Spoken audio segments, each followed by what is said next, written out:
Hey everyone, and welcome to another educational video. Today we're going to be covering 10 of the unluckiest lottery winners of all time. From people blowing their winnings in simply questionable ways to cruel turns of fate. Stay tuned to find out about some of the luckiest, yet unluckiest people to have ever played the game.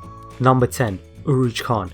Rouge Khan from Chicago swore to purchase his last ever lottery ticket in June 2012. He decided to go to his local 7-Eleven and purchase a scratch card where he unbelievably won $1 million. Khan decided to opt against the monthly installments and instead took a lump sum that netted him a cool $425,000. The ridiculous check was issued on July 19th, but unfortunately for Khan, he was never able to cash it, as he was found dead the very next day. Authorities initially claimed that Khan died of natural causes and refused to perform an extensive autopsy.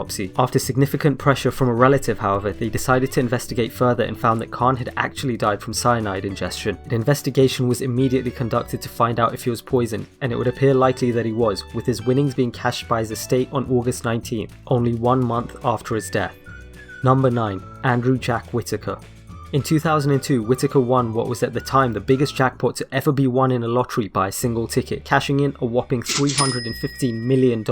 What's more is that the 55-year-old construction company owner didn't even really need the money, after having already amounted a $17 million fortune over the course of his career. Delighted with his newfound wealth to top off his already significant bank balance, Whitaker began to distribute the money frivolously, donating to dozens of charities and even purchasing a $123,000 home and brand new car for the woman who was running the till at the time that he purchased the ticket. Unfortunately, this story may just prove that karma doesn't exist, and Whitaker's life began to spiral out of control due to legal and personal problems that haunted him despite his wealth. He began to drink heavily and frequented strip clubs. In 2003, thieves stole over $500,000 from his car, and in 2004, a further $200,000 was stolen in exactly the same way. To add insult to injury, Whitaker's granddaughter passed away from a drug overdose, with his daughter following suit a few years later. Whitaker now claims that he is broke and unable to pay any of the multiple lawsuits that are currently filed against him. Number 8. Billy Bob Harold Jr. Winning the lottery is the worst thing that has happened to me. That's one of the last things that Harold Jr. said before he took his own life with a gun in 1999. 2 years earlier, he had won $31 million in the lottery. Having moved between low-paying jobs his entire life, Harold Jr. thought that he'd finally made it.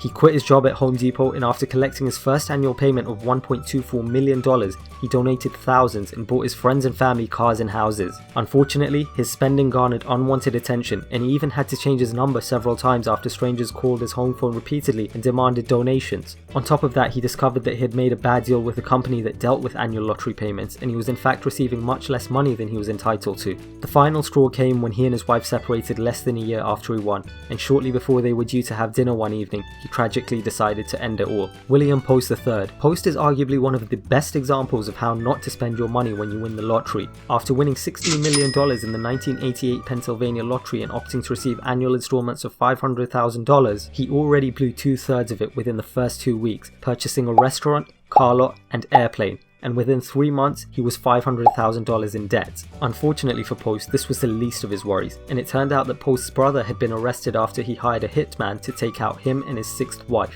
On top of all of this, Post was convinced to pursue worthless business ventures by his family, and was duped out of 1/3 of his money by his landlady. Ultimately, Post had to file for bankruptcy and was jailed after firing a gun at a debt collector. He died in 2006, leaving behind his 7th wife and 9 children from his 2nd marriage. Number 6. Keith Goff. In 2005, Keith Goff and his wife hit the lotto for a tidy $9 million. They purchased new homes and rented private booths at sports clubs. Unfortunately for Goff, he started to drink out of boredom after quitting his job at a bakery and found himself developing an alcohol addiction. While in rehab, he met a man named James Prince, who would later go on to con Goff out of $1 million.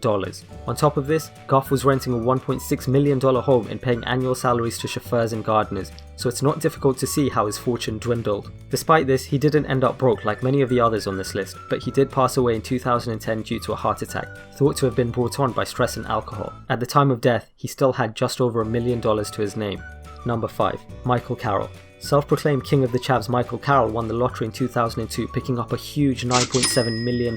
At the young and naive age of 19 though, it's no surprise that he went on to extravagantly flaunt his wealth, blowing it on drugs, gambling, and prostitutes. Ironically, he won the lottery whilst wearing an electronic offenders tag, and after the win he was said to have been smoking up to $3,000 worth of crack cocaine daily. It will be no surprise that Carroll's ludicrous behaviour drove away his wife and daughter, and after 18 years, Carroll had blown all his winnings, forcing him to go back to a life of mediocrity and unemployment benefits, where he now receives £42 a week. He currently claims he has no problems with the life he now lives, however he does admit to having attempted suicide in the past. Number 4. Janet Leigh. Perhaps one of the saddest stories on our list, Janet Leigh did at least attempt to do some good with her $18 million win in 1993. After opting for annual payments of $620,000, the South Korean immigrant moved her family into a gated community and decided to quit her job at a wig store to pursue philanthropic efforts. Her selflessness found her dining with the likes of Al Gore and Bill Clinton, but unfortunately after facing financial difficulty, she sold the rights to her annual payments for a lump sum, and less than a decade later was filing for bankruptcy, with less than $700 to her name and having accrued more than $2.5 million worth of debts. Number 3. Callie Rogers. Imagine winning millions of pounds at the age of 16. That's exactly what happened to Callie Rogers after purchasing one of her first ever lottery tickets. She bought fancy clothes, breast implants, and gave away thousands of pounds at once, but in 2009, 6 years after her win, it was reported that she was filing for bankruptcy. To this day, Rogers claims that winning the lottery was the worst thing that's ever happened to her, and she even believes that she's more likely to find happiness now that her wealth is gone. She now has 3 cleaning jobs and has moved back in with her mother. Number 2. Jeffrey Dampier.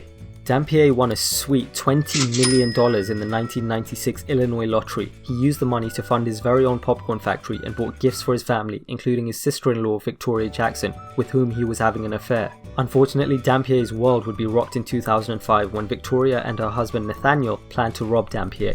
Bounding his hands and feet together, Nathaniel allegedly forced Victoria to take Dampier's life, saying that either she shoots him or he'll shoot her. Victoria chose the lesser of the two evils and ended Dampier's life swiftly with a bullet to the back of the head. Number 1. Evelyn Basehorse. In 1985, Basehorse defied odds set at 1 in 15 trillion after winning the lottery twice. She initially won $3.9 million and 5 months later picked up another $1.5 million. Now you're probably wondering, who would even bother to continue playing the lottery after winning such a significant amount in the first place? Ironically, Basehorse's extreme fortune and downfall may both lie in her gambling habits. Following her win, she lost the majority of her jackpot at the slot machines, and after being forced to move into a trailer park, she has admitted that she continues to play the lottery. Who knows though, maybe, just maybe, it's possible that she'll win it just one more time. That's all for today's video. Thanks for watching, and if you want to see more top 10s like this, go ahead and subscribe. Like the video so I know what sort of content you guys enjoy, and comment down below what else you'd like to see. I'll see you on the next one.